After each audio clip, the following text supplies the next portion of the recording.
Hello friends, कैसे हैं आप लोग। तो चलिए फ्रेंड्स, आज हम लोग शुरू करते हैं वैदिक सभ्यता। वैदिक सभ्यता से जितने भी इम्पॉर्टेंट प्रश्न होंगे आज के क्लास में हम लोग करेंगे। ये क्लास आप सभी का एनसीईआरटी बेस्ड करवाया जा रहा है, जो सभी एग्ज़ाम के लिए इम्पॉर्टेंट है। आप किसी भी कॉम्पिटिटिव एग्ज़ाम का तैयारी कर रहे हैं, रेलवे, एसएससी, बिहार दरोगा, बिहार पुलिस, बीपीएससी, किसी भी एग्ज़ाम का प्रिपरेशन कर रहे हैं, तो हम लोग एंशिएंट हिस्ट्री में वैदिक सभ्यता को पढ़ रहे थे। इससे पहले हम लोग कल का क्लास में पहला चैप्टर को पढ़े थे, जो मैं आपको दिखा देता हूँ, सिंधु या हड़प्पा सभ्यता। इसको कंप्लीट कर लिए। तो अगर आप पिछला क्लास नहीं देखें तो चैनल पर प्लेलिस्ट बना हुआ है, आप लोग देख सकते हैं। एंशिएंट हिस्ट्री के नाम से चैनल पर प्लेलिस्ट बना हुआ है। आज हम लोग दूसरा चैप्टर करेंगे, जो कि आपके लिए किसी भी एग्ज़ाम के लिए इम्पॉर्टेंट होगा। ठीक है, तो चलिए बिना देरी के शुरू करते हैं। अगर चैनल पर कोई नए हैं, चैनल को सब्सक्राइब कर दें, वीडियो को लाइक आप लोग अवश्य करें।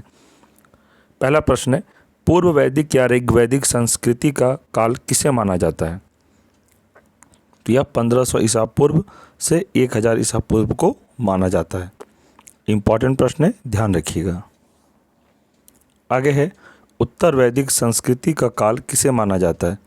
1000 ईसा पूर्व से 600 ईसा पूर्व तक माना जाता है। ठीक है।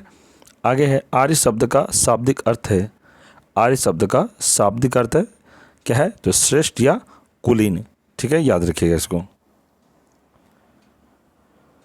आगे प्रश्न है, किस फसल का ज्ञान वैदिक काल के लोगों को नहीं था। किस फसल का ज्ञान वैदिक काल के लोगों को नहीं था, या तंबाकू। तंबाकू का ज्ञान वैदिक काल के लोगों को नहीं था, याद रखिएगा इसको।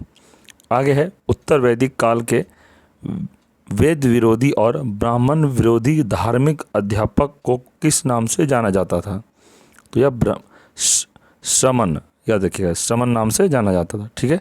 आगे है, वैदिक गणित का महत्वपूर्ण अंग है क्या है, तो सुलभ सूत्र।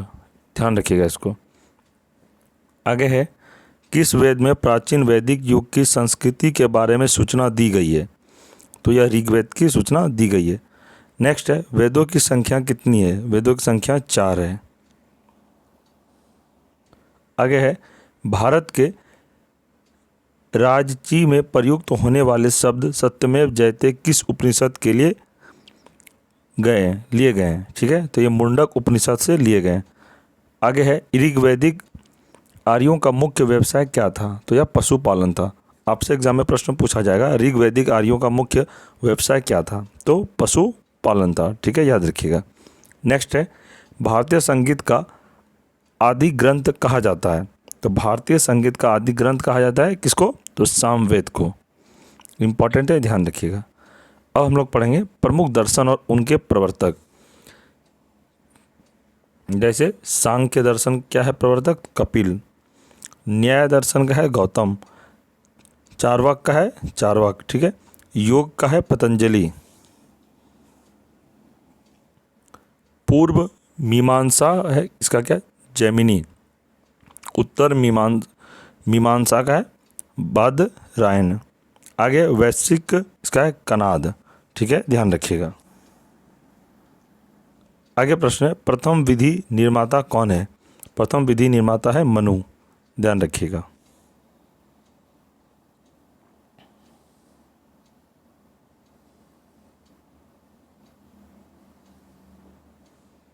आगे है, कृष्ण भक्ति का प्रथम और प्रधान ग्रंथ है क्या है, तो श्रीमद् भागवत गीता।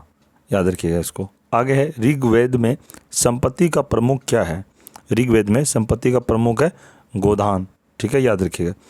आगे है, ऋग्वेद के किस मंडल में शूद्र का उल्लेख पहली बार मिलता है। तो यह 10वें में मिलता है। ठीक है। नेक्स्ट है, वेदों की ऋचाओं को पढ़ने वाले ऋषि को क्या कहते हैं, तो होत्री कहते हैं। ठीक है। आगे है, ऋग्वेद का संबंध किससे है। ऋग्वेद का संबंध है किससे, तो ईश्वर महिमा से है। ध्यान रखिएगा इसको। आगे प्रश्न है, ऋग्वेद के कुल मंडल है। तो ऋग्वेद में कुल कितने मंडल है, तो 10 मंडल है। ऋग्वेद के कुल सूक्तियाँ हैं, कितनी सूक्तियाँ, 1028। ये प्रश्न पूछा जाता है आपके एग्जाम में, तो याद रखिएगा इसको। ऋग्वेद में कुल ऋचाएँ हैं, तो कुल ऋचाएँ कितनी है, 10,580।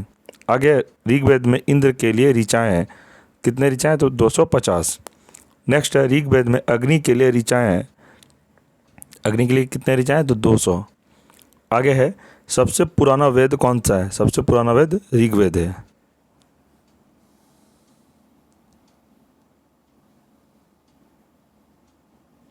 त्रयी नाम है, त्रयी किसका नाम है? तीनों वेदों का, ठीक है, याद रखिएगा इसको। आगे प्रश्न है किस वैदिक ग्रंथ में वर्ण शब्द का सर्वप्रथम नामोल्लेख मिलता है? तो किस में मिलता है? तो ऋग्वेद में। आगे प्रश्न है भारत का सबसे प्राचीन धर्म ग्रंथ कौन सा है? सबसे प्राचीन धर्म ग्रंथ है वेद। अथर्व का अर्थ क्या है? अथर्व का अर्थ है पवित्र जादू, ठीक है। आगे है पूर्व मीमांसा दर्शन के प्रतिपादक कौन है? तो प्रतिपादक है जैमिनी। आगे है सबसे प्राचीन पुराण कौन सा है? सबसे प्राचीन पुराण है मत्स्य पुराण, इंपॉर्टेंट है, ध्यान रखिएगा। आगे है ब्राह्मण ग्रंथों में से सबसे प्राचीन ग्रंथ कौन सा है? तो यह हो जाएगा शतपथ ब्राह्मण, ठीक है। नेक्स्ट है वर्ण व्यवस्था से संबंधित पुरुष सूक्त मूलतः पाया जाता है, किसमें पाया जाता है? तो ऋग्वेद में पाया जाता है। आगे है गोपथ ब्राह्मण संबंधित है, किससे है? तो अथर्ववेद से। आगे है उपनिषदों का मुख्य विषय है, उपनिषदों का मुख्य विषय है क्या है? दर्शन, ठीक है, ध्यान रखिएगा। आगे है नचिकेता आख्यान का उल्लेख मिलता है, किसमें मिलता है? कठोपनिषद में, ठीक है, ध्यान रखिएगा इसको। आगे प्रश्न है पुराणों की संख्या कितनी है? पुराणों की संख्या 18 है। आगे प्रश्न है वैदिक धर्म का मुख्य लक्षण किसकी उपासना से था?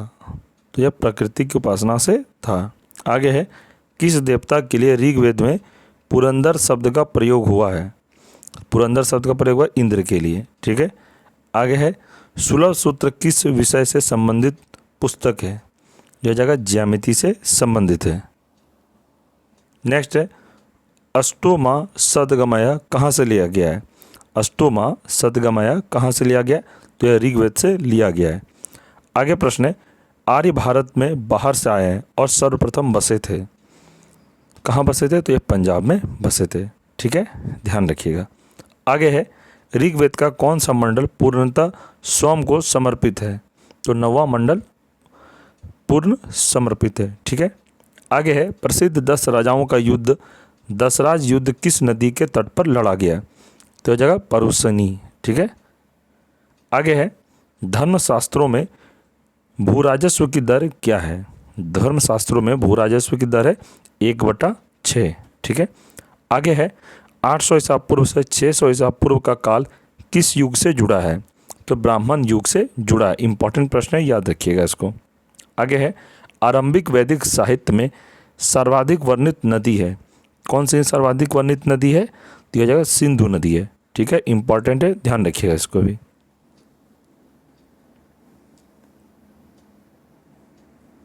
आगे प्रश्न है उपनिषद काल के राजा अश्वपति कहाँ के शासक थे? ये कहाँ के शासक थे? तो केकई के शासक थे, ठीक है, याद रखिएगा। आगे है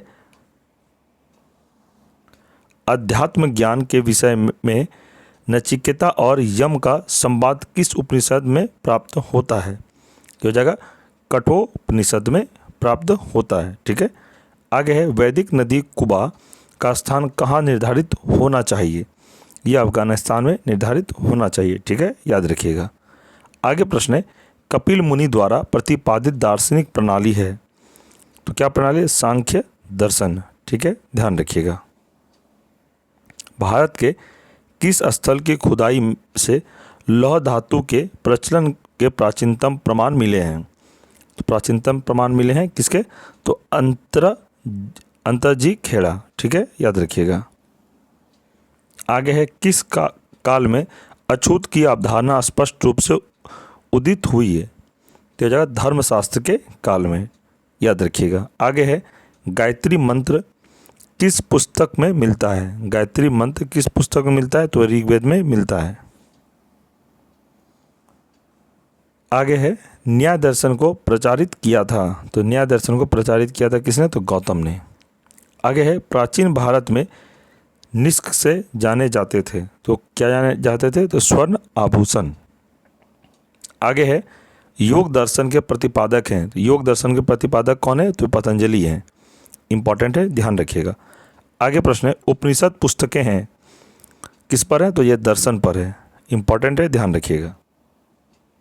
आगे है पूर्व वैदिक आर्यों का धर्म प्रमुख था, क्या था? तो प्रकृति पूजा और यज्ञ। ठीक है। आगे है चरक संहिता नामक पुस्तक किस विषय से संबंधित है? यह चिकित्सा से संबंधित है। आगे प्रश्न है यज्ञ संबंधी विधि विधानों का पता चलता है किसे? तो यजुर्वेद से। आगे है वैदिक युगीन सभा क्या थी? वैदिक युगीन सभा थी मंत्री परिषद। आगे प्रश्न है वैदिक युग में प्रचलित लोकप्रिय शासन प्रणाली थी, तो किसके? तो ये गणतंत्र के। आगे है सबसे प्राचीन वेद कौन सा है? सबसे प्राचीन वेद है ऋग्वेद। इंपॉर्टेंट है, याद रखिएगा। आगे प्रश्न है कौन भारतीय दर्शन की आरंभिक विचारधारा है? तो आरंभिक विचारधारा है सांख्य। नेक्स्ट है सांख्य, योग, न्याय, वैशेषिक, मीमांसा एवं वेदांत, इन 6 भिन्न भारतीय दर्शनों की स्पष्ट रूप से अभिव्यक्ति हुई है कौन से युग में? तो वैदिक युग में। ठीक है। आगे है वह दस्तकारी कौन सी है जो आर्यों द्वारा व्यवहार में नहीं लाई गई थी? ये हो जाएगा लुहार, यानी कि इसको लुहार गिरी बोलते हैं। ठीक है। नेक्स्ट है प्राचीनतम व्याकरण अष्टाध्यायी के रचनाकार हैं, तो कौन है ये? पाणिनि है। ठीक है। आगे है कौन सी स्मृति प्राचीनतम है? कौन सी स्मृति प्राचीनतम है? तो ये हो जाएगा मनुस्मृति। आगे प्रश्न है आदि काव्य की संज्ञा किसे दी जाती है? आदि काव्य की संज्ञा किसे दी जाती है? तो रामायण को दी जाती है। आप लोग इसको ध्यान रखिएगा।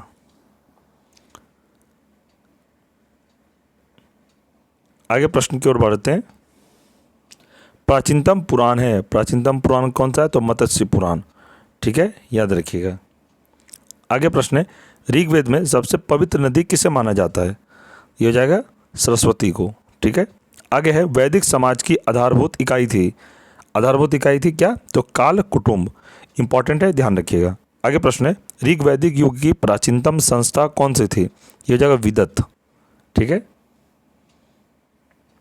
आगे प्रश्न है ब्राह्मण ग्रंथों में सर्वाधिक प्राचीन कौन है? ब्राह्मण ग्रंथों में सर्वाधिक प्राचीन कौन है? तो सतपथ ब्राह्मण। ठीक है।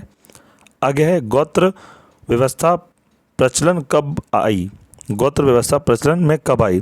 तो उत्तर वैदिक काल में। आगे प्रश्न है मनुस्मृति मुख्यतः संबंधित है, मनुस्मृति मुख्यतः संबंधित है किससे? तो समाज व्यवस्था से। इंपॉर्टेंट प्रश्न है, याद रखिएगा। आगे प्रश्न है गायत्री मंत्र की रचना किसने की थी? गायत्री मंत्र की रचना विश्वामित्र ने की थी। आगे है अवेस्ता और ऋग्वेद में समानता है, अवेस्ता किस क्षेत्र से संबंधित है? यह जगह ईरान से संबंधित है। नेक्स्ट है किसका संकलन ऋग्वेद पर आधारित है? तो किसका संकलन ऋग्वेद पर आधारित है? तो यह सामवेद का। ठीक है, याद रखिएगा, इंपॉर्टेंट प्रश्न है।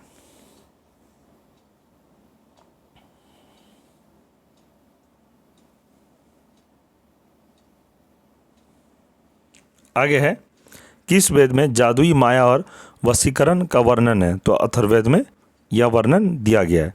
आगे है आर्य शब्द इंगित करता है, आर्य शब्द इंगित करता है किसमें? तो निरी जाति समूह को। ठीक है।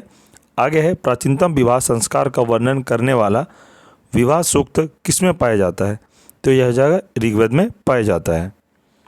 आगे है ऋग्वेद में अघन्य वध योग्य नहीं शब्द का प्रयोग किसके लिए किया गया था? तो यह गाय के लिए किया गया था। नेक्स्ट है ऋग्वेद में किन नदियों का उल्लेख अफगानिस्तान के साथ आर्यों के संबंध का सूचक है? जैसे कुबा, कुरमो। ठीक है। आगे है आर्यों का आर्कटिक होम सिद्धांत का पक्ष किसने लिया था? यह जगह बीजी तिलक ने लिया था। नेक्स्ट है अथर्व का अर्थ है क्या है? तो पवित्र जादू। नेक्स्ट है कौन सा वेद अशांत गद्य रूप से भी रचित है? यह जगह यजुर्वेद। नेक्स्ट प्रश्न है उत्तर वैदिक काल में किस देवता को सर्वोच्च स्थान प्राप्त था? यह जगह प्रजापति को। ठीक है।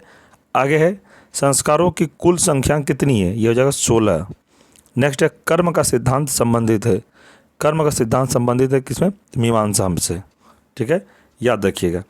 तो इतने सारे हम लोग इम्पॉर्टेंट प्रश्न अभी किए। ये सारे इम्पॉर्टेंट प्रश्न आपके कोई भी एग्ज़ाम का प्रिपरेशन करें सभी के लिए इम्पॉर्टेंट था। हम लोग कल के क्लास में तीसरा चैप्टर करेंगे बौद्ध धर्म व जैन धर्म से संबंधित जितने भी इम्पॉर्टेंट प्रश्न होंगे एनसीईआरटी से। ठीक है। तो फ्रेंड्स ये जो अभी हम क्लास किए इस सारे एनसीईआरटी के 1 लाइनर प्रश्न थे जो आपके कोई भी एग्ज़ाम का आप जब देंगे, कोई भी एग्ज़ाम भारत में कोई भी exam, railway, SSC, Bihar police, Jharkhand police या बीपीएससी, जेएसएससी, कोई भी सभी एग्ज़ाम में यहाँ से प्रश्न आपको देखने को मिलता है। 3 से 4 प्रश्न एग्ज़ाम में आपको देखने का ज़रूर मिलेगा, ये आप निश्चित रहिए। ठीक है। आपको अगर एक बार में अभी समझ में नहीं आया, वीडियो को दोबारा हेडफोन लगा के सुनिए, सुनकर याद हो जाएगा। कोई फालतू इस वीडियो में नहीं बोला गया है, जितना ओरिजिनल कंटेंट था उतना ही मैं पढ़ा। इस चैप्टर से जितने प्रश्न बनने का था इम्पोर्टेंट मैंने आपको अभी बता दिया। आप लोग अच्छे से तैयारी करिए और इसको बार बार सुनिए, सुनकर आपको याद हो जाएगा। ठीक है। तो फ्रेंड्स अगर वीडियो आपको अच्छा लगा तो वीडियो को लाइक करें और ज़्यादा से ज़्यादा इसको शेयर करें अपने दोस्तों में। ठीक है। और अगर चैनल पर कोई नए हैं चैनल को सब्सक्राइब कर दें ताकि आपके लिए जितने भी मैं क्लास इस चैनल पर अपलोड करूं सबसे पहले आपको नोटिफिकेशन देखने को मिले। जनरल कंपटीशन वाले खास करके इस चैनल को सब्सक्राइब जरूर करें, क्योंकि आपको मैं हमेशा ऑथेंटिक क्लास दूंगा जो कि डायरेक्ट प्रश्न को पूछा जाता है किसी भी एग्ज़ाम में। ठीक है।